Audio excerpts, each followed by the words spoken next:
Trump supporters are threatening civil war if Trump is not reinstated. Now you heard me right, reinstated, not reelected, reinstated.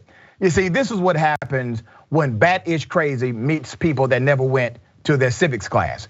Presidents are not reinstated, they are elected and reelected.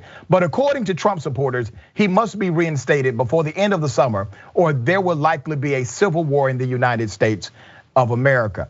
CNN reporter Donie O'Sullivan spoke with several supporters of former President Trump ahead of his first presidential rally on Saturday.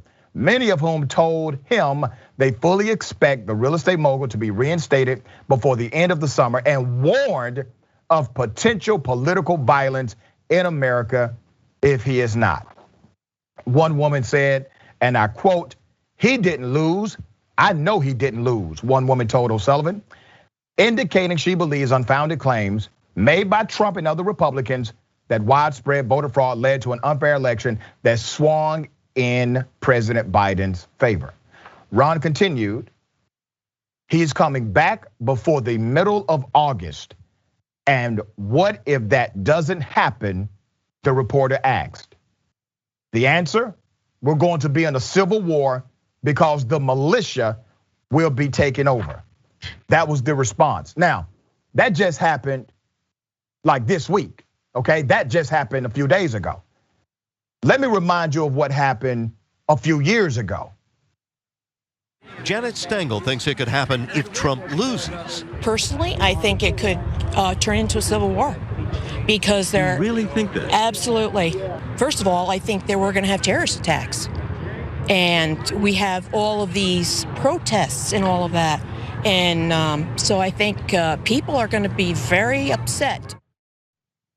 So let me get this right. If Trump loses, there's going to be a civil war.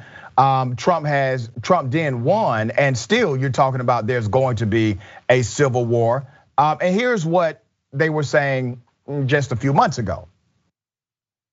They tried to steal the election. Stop the Steal, a movement of Trump supporters that gained hundreds of thousands of followers online in the hours after the election, has inspired protests across the country. The ballots that you said you saw are lying around the place or in trash cans or whatever. Where are you hearing that from? I mean, the videos are going viral everywhere. I've seen them on TikTok. I've seen them on Facebook. I've seen them on Fox News. I've seen them on the local news around my area. So he gets his news from TikTok, Facebook, and Fox News. See, that is a dangerous combination, obviously. So if he wins, civil war, he loses, civil war, he doesn't get reinstated, civil war. The theme is they are trying to create a civil war. Ben, am I reading this wrong, brother? I mean, they did start the last Civil War, so I mean, it only makes sense. Confederates of a feather flock together. I mean, when's the last time you saw a Confederate flag in the Capitol? When's the last time you saw armed militiamen walking around? I mean, I know that didn't even happen during the Civil War, but I'm just saying, like, they will overthrow this government for the sake of their ideology. Make no mistake about it, because they believe more in white supremacy than they do democracy. That's why we haven't seen any real prosecutions. Like, that's why they were able to live after walking in front of the Capitol with AR-15s, because had that been a black person, had that been a leftist, God forbid, had it been a socialist or a communist, they would be still cleaning bodies up right now. And so America's proven them right because they're getting away with it still.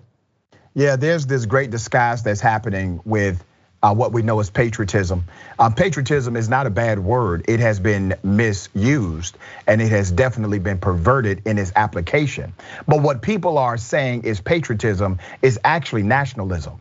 Nationalism cannot question their country. Patriotism can. Nationalism says my country is right no matter what evidence you present contrary to that reality. But patriotism says I love my country enough to challenge my country to be better. So what you have now are white nationalists. They have subscribed to a white nationalist doctrine, and they are disguising it as patriotism. And many are letting them get away with it. That is absolutely, I think that is what America is going to have to make a decision about. When I say America, I'm not talking about just the voting electorate, but I'm talking about the institutions. y'all gonna really have to decide whether you want democracy or white supremacy, because white supremacy is willing to burn this whole thing down, even if they burn down democracy in the meantime.